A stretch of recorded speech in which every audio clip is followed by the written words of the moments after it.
Dear Mr. Dotterer, I'm a freshman attending the University of Mississippi. However, I have lived in Maryland for most of my life.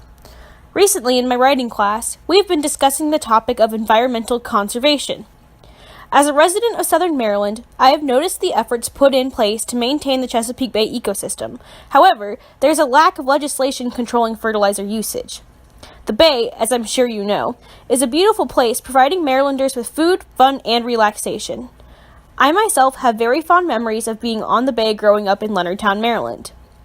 Whether it was swimming or fishing in the Bay, or spending an evening walking along the boardwalk on Solomon's Island, I have always been aware of the threat pollution poses to our beloved Chesapeake Bay. Even so young as elementary school, Chesapeake Bay conservation was taught to us. We would go on field trips to places such as Elms Beach or the Calvert Marine Museum. After learning about this topic my whole life and reflecting on this issue recently, I've come to the conclusion that more needs to be done to reduce the amount of fertilizer runoff harming the Bay. I am concerned with the usage of urea fertilizers on Maryland farms and lawns because of their effect of nitrogen levels in the Bay. The Maryland Department of Agriculture should ban the use of urea fertilizers and instead advocate for the use of precision agriculture techniques. Precision agriculture would continue to benefit Maryland crops, help residential lawn care, and benefit the economy and ecosystem in both the Bay and land in Maryland. The Maryland Department of Agriculture has the potential to significantly reduce the levels of nitrogenous waste in the Chesapeake Bay by banning the use of urea fertilizers, the most commonly used form of fertilizer.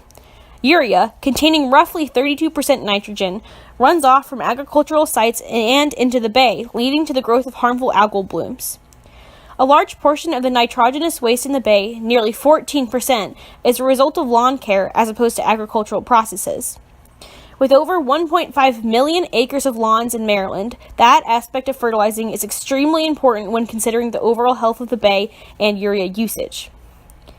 Although the Fertilizer Act of 2011 was a valiant effort at limiting the amount of water pollution by reducing the amount of fertilizer permitted to the public, it did not do enough to restore the Bay's prosperity.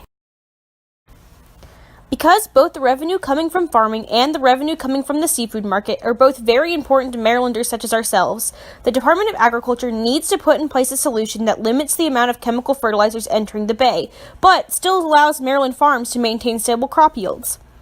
Precision agriculture technologies would allow the continued maintenance of sustainable crop production while lowering chemical usage.